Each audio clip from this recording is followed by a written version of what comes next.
பனிவிழும் மலர்வனம் திங்கள் முதல் வெள்ளி வரை மாலை 6 மணிக்கு உங்கள் விஜயில். வணக்கம். இப்போ தான் நான் கல்கி படம் பார்த்துட்டு வரேன். என்னை பொறுத்தவரையிலும் நான் அதில் ஒரு சில மணித்துளிகள் நிமிஷங்கள் தான் நான் இந்த படத்தில் வரேன். எனக்கு இனி வேலை தொடங்குறது பார்ட் 2 தான்.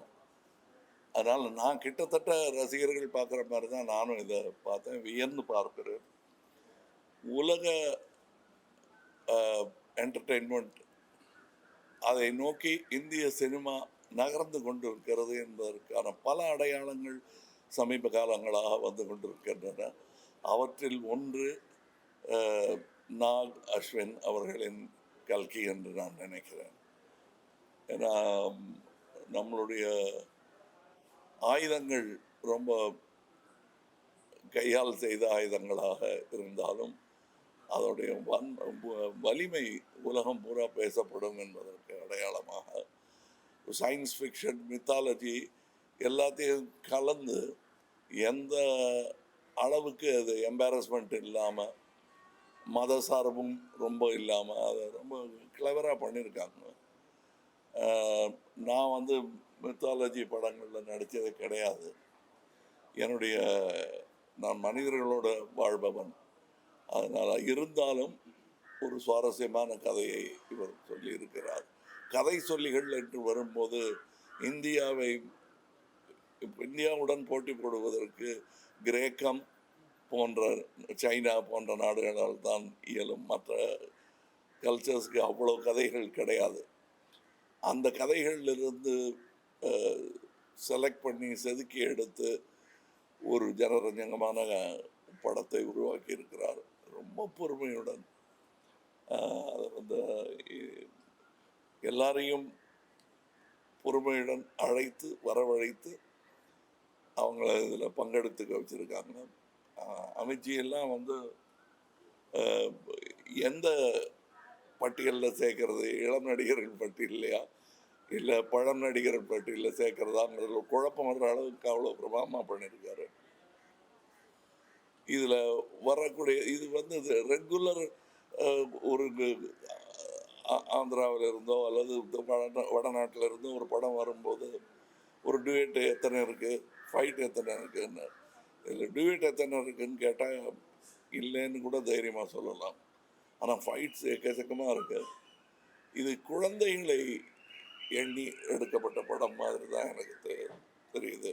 நீங்கள் என்ன தாடியில் கொஞ்சம் வேலை தெரியுது, நீங்கள் குழந்தைகள் படத்தை ரசிக்கிறீங்கன்னா எல்லாருக்குள்ளேயும் குழந்தை இருக்கிறது என்பதை நினைவுபடுத்தும் ஒரு படம்.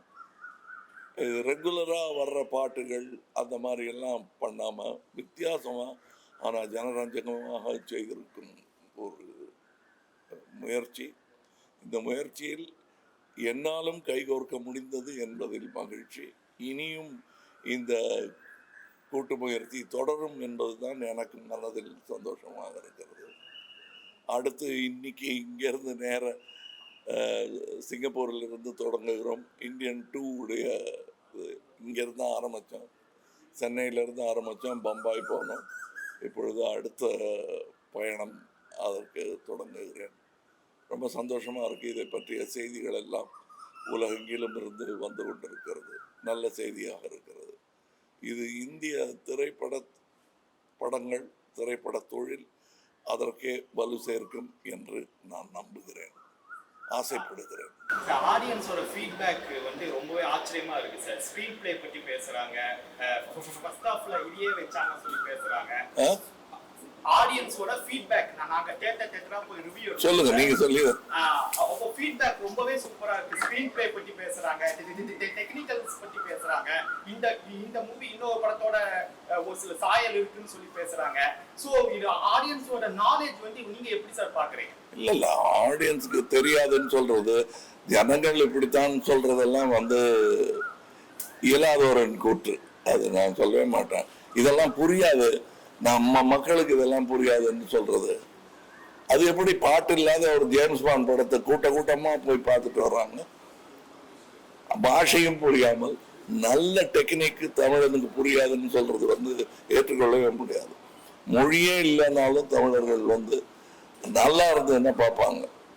நான் சின்ன பையனா இருந்த போது செம்மீன் ஒரு படம் மொழி மாற்றம் கூட செய்யப்படல, சப்டைட்டில் கிடையாது. நான்லாம் 2 வாட்டி பார்த்தேன். எதுக்காக பார்த்தேன்னு இப்ப கேட்டா எனக்கு சொல்ல தெரியாது. ஆனா எல்லாரும் போய் பார்த்தாங்க. சென்னையில 100 நாள் ஓடிச்சுன்னு நினைக்கிறேன், ஞாபகம் இல்லை. அதே மாதிரிதான் நீங்க மரோ சரித்திரா என்ற படத்தை எந்த டப்பிங்கும் இல்லாமல் தெலுங்கு படமாகவே அது இங்க ஓடி இருக்கிறது. நம்ம தான் கலைக்கு மொழியை திணிக்கிறோம். அதுக்குள்ள சினிமா என்பது தனி மொழி. அதற்கான உதாரணம் இதில் தெரிகிறது.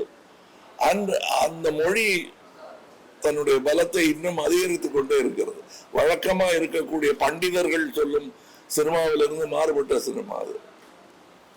ஒரு பக்தி சினிமா இப்ப எடுத்தா இப்படி இருக்குமான்னு சொல்ல முடியாது. ஆனா அதுவும் இல்லாமல் இதுவும் இல்லாமல் சயின்ஸ் பிக்ஷனையும் இதையும் சேர்த்து செய்த கலவை வந்து நல்ல யுக்தி என்று நான் நினைக்கிறேன்.